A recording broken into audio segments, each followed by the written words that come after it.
Welcome to Indy 500 inside the Brickyard, a Fox 32 Chicago special.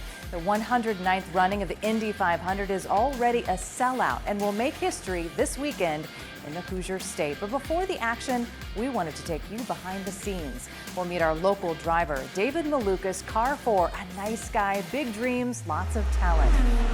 Come along as we walk you through the Indianapolis Motor Speedway, giving you a good look at Gasoline Alley, Pit Lane, and maybe the best thing to eat at the Brickyard.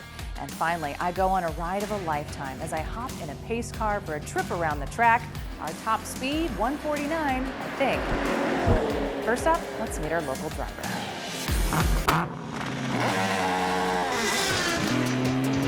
It's a lot of speed, but there's nothing like it. There's nothing like going 240 miles an hour. I'm not gonna lie, my foot was definitely shaking.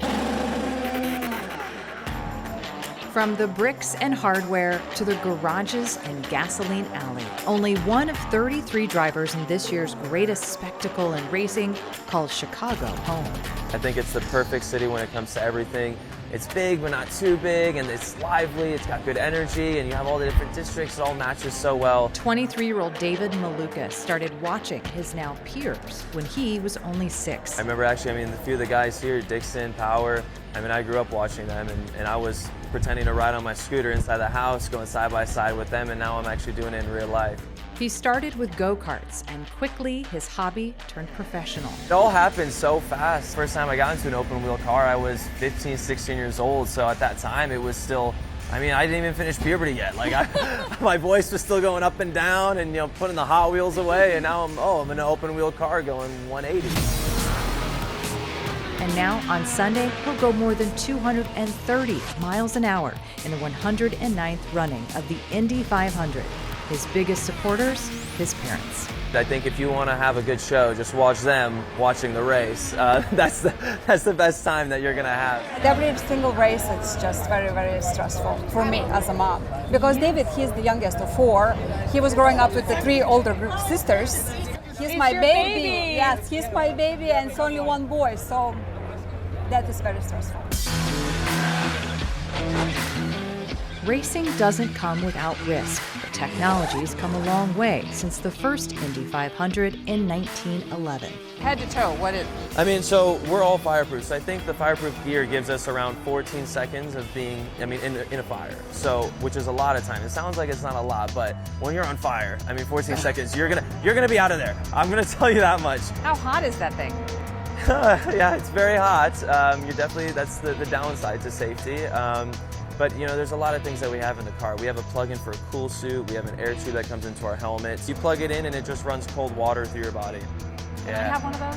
I know, right? The older I get, just to have them around. I know. Even with the safety features and an expert team at AJ Foyt Racing behind him, Diva Malukas, his mom, is, still his mom. You're still terrified, I assume. Yeah. But just full of pride and people coming up and wanting your son's autograph and his picture on things and his name everywhere. Yeah, like when he did first Indy 500, then I kind of realized that my son is famous. I see a lot of people asking his autograph, and that was for me wow, I cannot go. I was so proud of him. This weekend, he's sitting pretty in the best starting position he's had in previous Indy 500s, row 3, position 7. About the big race, this Chicago kid says he feels pretty good and is now hoping that Chicago's Pope is an Indy fan. Cubs or Sox? Growing up as a kid, it was Sox, but now I've become a Cubs fan. Really? Yeah. Really? Okay, all right. The Pope is a Sox fan. Really? Okay, so maybe, I'm for the just throwing it out support, there. maybe we'll do a Sox fan just to Maybe get a us little the support closer, for yeah. later today. All right, you look at all these fans. Look at all these Yes, fans. no, I know, they've been Look at incredible. This is great. We'll let you sign some. All right, well, thank you very Thank much. you, David. Thanks, David. Good luck, boys.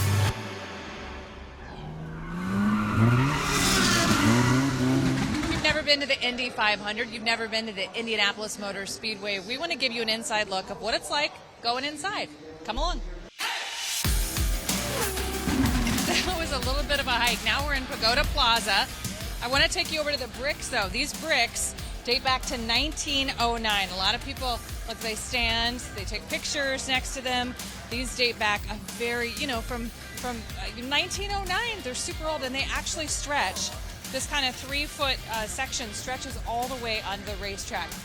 The Indianapolis Motor Speedway is so big that inside of the Speedway you could put a Churchill Downs, a Yankee Stadium, the Rose Bowl, the Roman Coliseum, and Vatican City. That's how big this is. But we want to take you a little bit closer to the track. Come along. All right, guys, we're coming up on Gasoline Alley. There it is. This is where people hang out. The garages, I'll point this out. The garages are right back there. Here comes, look at this. Here comes a car right now. Car number 83 coming down Gasoline Alley. Gonna go all the way down Gasoline Alley. This is where people stop for autographs, stop for pictures.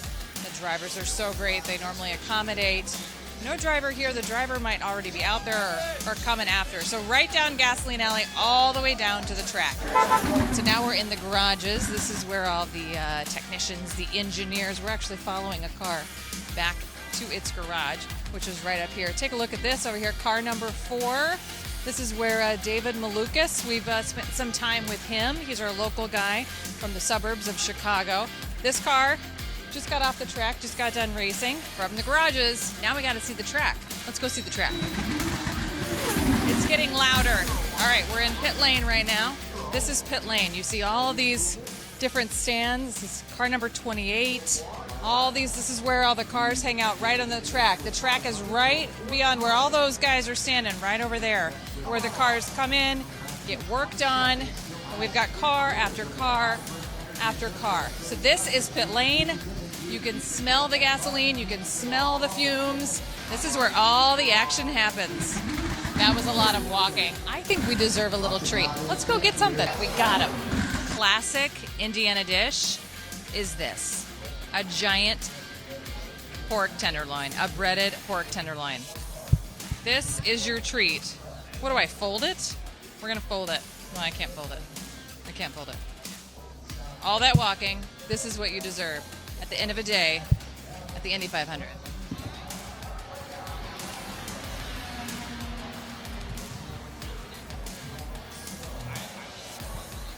Yeah, this is what you need. Since 1936, this is the Borg-Warner Trophy. It has every winner, actually, from 1911, Ray Haroon, who won the first Indianapolis 500, through Joseph Newgarden, who won last year's Indy 500 in 2024. It weighs 110 pounds. It's 5 feet 4 inches tall. Do you have to carry it? Well, I've got security people. It usually travels with 2 to 3 security people, and the Stanley Cup and the Borg-Warner Trophy are arguably the 2 most popular trophies in all of sports. So this is bigger than the Stanley Cup. Yeah, like 5 feet 4 inches tall. There's only 1 Borg-Warner Trophy. There's 2 Stanley Cups. This has literally traveled all over the world. It's been in Japan with Takuma Sato, who's won the race. It's been to Sweden. It's been to England. It's been to drivers' houses.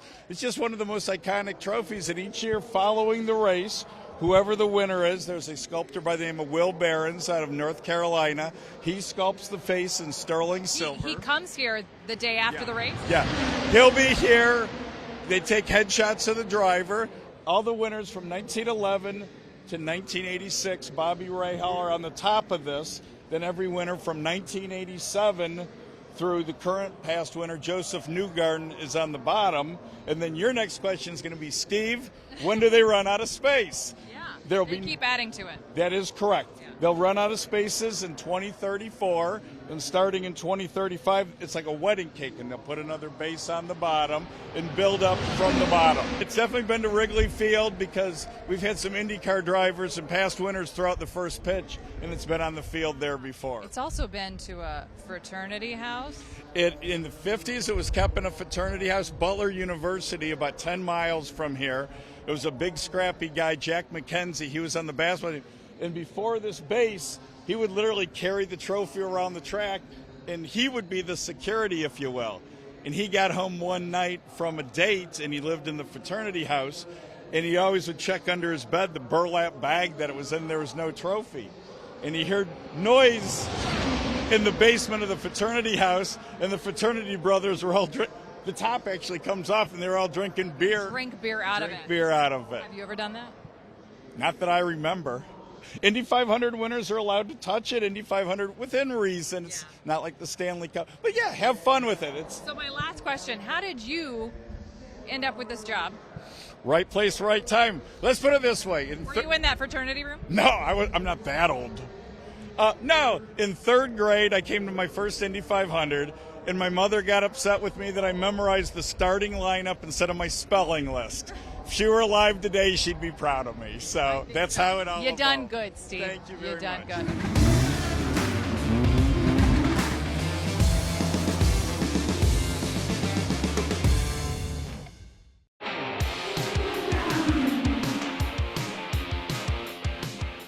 Part of the big race this weekend is the pace car, and I recently got the chance to hop in the passenger seat. I don't even know how to open the door. Oh, you know, just like my minivan. A true-ish IndyCar experience. Wish me luck. Riding in a pace car, a beautiful red Corvette that once served as the official pace car for the Indy 500. The driver, Devin Escobedo. The passenger, a paranoid mom of three who knows nothing about cars. Can I see your driver's license? And with a single thumbs up, we're ready to rock. Yeah, I'm ready.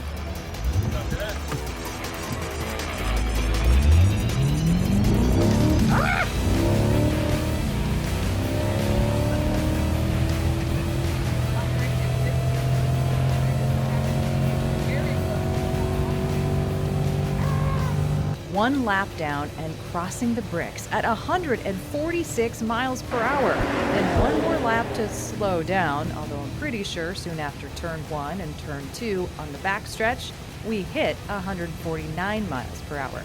But Devin did his job and delivered his passenger back to the bricks, safe and sound.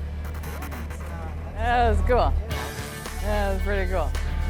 Next, so I think we topped out at like 149. So kind of like Chicago, maybe like an expressway. I think I'm a car person now. I think that's what I think I am. And we know Devin is a car person. Just being at the racetrack, the smell of the brakes, the gas, the everything, the rubber, I love it all. He will be part of history Memorial Day weekend at the Brickyard, part of the 109th racing of the Indy 500, in the passenger seat of this 2025 Chevrolet Corvette ZR1. So if there's like a track blockage, we can kind of slow down the pace a little bit more, give safety enough time for them to do what they need. Have you ever been nervous? Have you ever been a little terrified? I mean, when I first started doing it, yes, the butterflies are always there. You know, it's all eyes are on you kind of thing, you know, from the get-go. You're kind of in charge, a little bit. A little bit, yeah, I guess you could say that. You might be the most important person on that track. Maybe. Thank you so much. You're welcome.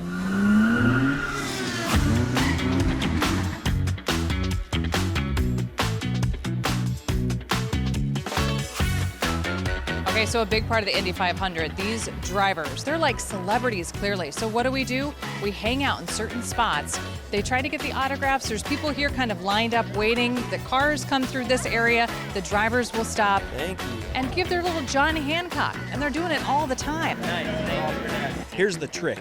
You stand right here, and you see this just over my left shoulder. You see those little scooters? That's where the racers get the scooters, and they go right around here. So if you're smart like me, you stand right here. How cool is it to get the person that like you've been waiting for? That's like the golden ticket. That's what you want every year. Last 3 years, I've been trying to get the full field. Can you show us what you just got signed? Yeah, sure. It's just Pelot's die cast from last season, won the title, and he that's signed the it. signature right there? Yes, he did. I feel like I could have done that for you. Yeah, well, because like half of it he did while getting on the golf cart, and the other half he did while riding the golf cart. So Maybe it's really collectible. unique signature, you know. Do you want me to sign anything for you? No, thank you. That I'd ask. Indy 500. Let's go check out the merch. Let's see what they've got.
$2. Whoop, whoop.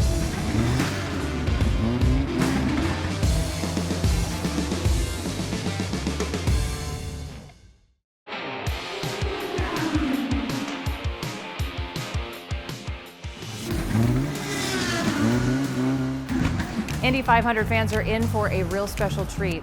Last year's race, the museum was shut down. They were going through renovations, 17 months of renovations, reopened in April.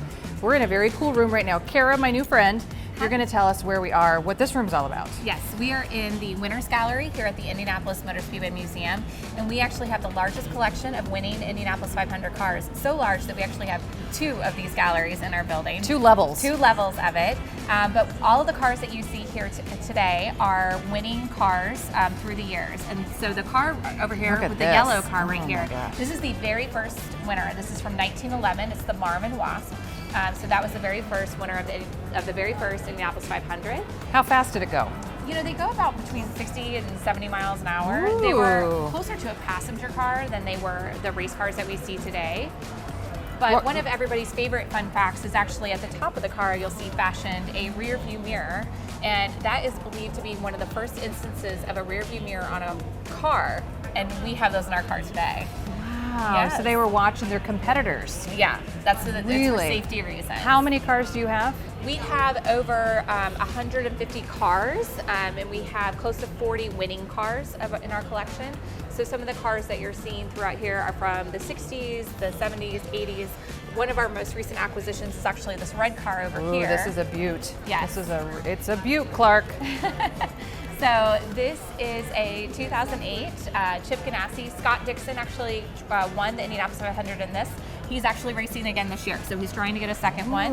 But this was Scott Dixon's winning car in 2008. Do you always get the winning car? We don't. We try to acquire as much as we can, and we work with the different team owners and car owners. And so this one was actually in Chip Ganassi's possession, and we worked with him to add it to our collection recently. And maybe again. We wouldn't mind. All right, let's go check out the kid area. It's very cool. Okay, so the Indy 500, it's family friendly. Yes. We're in what's called the qualifying zone. Yes. What do we got in here? Well, I call it's a place for kids of all ages. I can see that. A few different things that people can do to learn more about racing, what it takes to be a part of a team. This, for example, this is an Indy car that's been kind of dissected and pulled apart. Yeah, so what did you just... You can explore a little bit more about it and learn, if you want to learn, what does that engine look like? It'll get up close to it and kind of teach you all the different things that go into the engine that you have no idea about just seeing out on the track. Educational. Exactly. Educational. And then over here we have, so a big part of the racing is the pit stops, and one of the things they do with the pit stops is they actually fill it up with the fuel. So this is a real fuel nozzle, and you can lift this up to see just how heavy it is. This? Yeah, just lift it up. This whole thing? This whole thing. One guy will lift that up. Yes. So how much does that weigh? It weighs a lot, yes. It's like one and a half of my children. It's about 55 pounds. Oh my gosh. That they lift up and actually put into the car. That kind of shows you how the angle that right they're putting into the car. Yeah. So it's a lot of work. Again, so that people have a better idea of what they're seeing when they're looking out on the track. We have some other fun things like this is a pit stop challenge. People can try their hand at changing a tire, see how fast they can go. Wow. Can you show us how it's done? Sure. All right.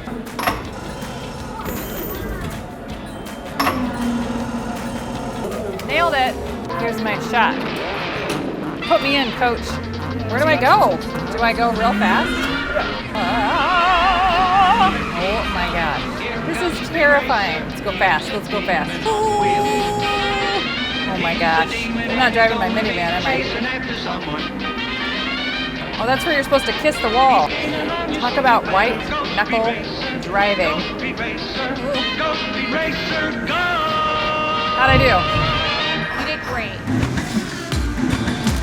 Now we're of course in Gasoline Alley. We can't have the Indy 500 without history. Right. This has been around a long time. Yes. This kind of piece of the museum is all about the history of it, right? That's right. This is a literal walk through history and time, including starting with what we're standing on.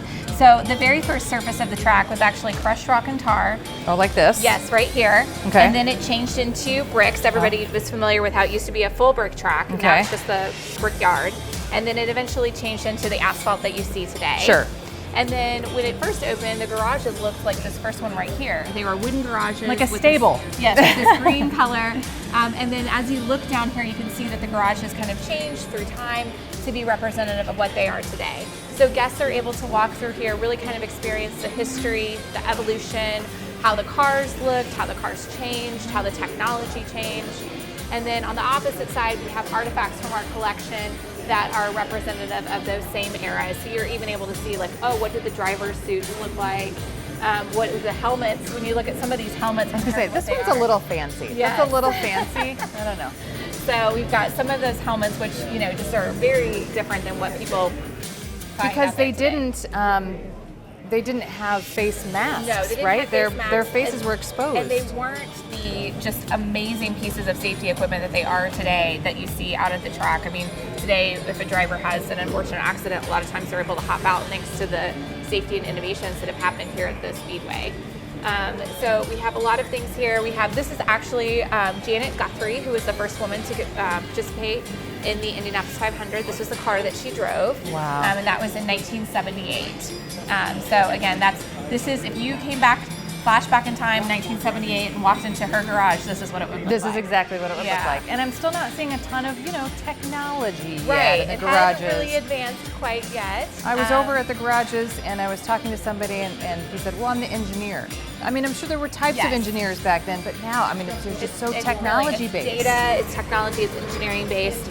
So one of the things that people will say, this one looks kind of more empty than some of the others, and it's to your point exactly. They're using so much more technology, the engineering feats, the tools are very specific that they use on the cars today. Very cool. All in Gasoline Alley. All in Just kind of Gasoline Alley. a walk through history. Yes.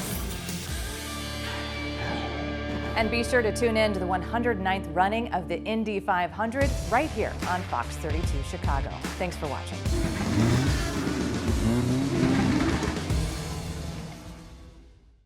It's the final word for Chicago sports fans. This is what we wanted to see from the Bears. Chicago Sports Tonight. I feel good about the Cubs. Join Luke, Cassie, and Tina Sunday nights after Fox 32 News, on air and on Fox Local.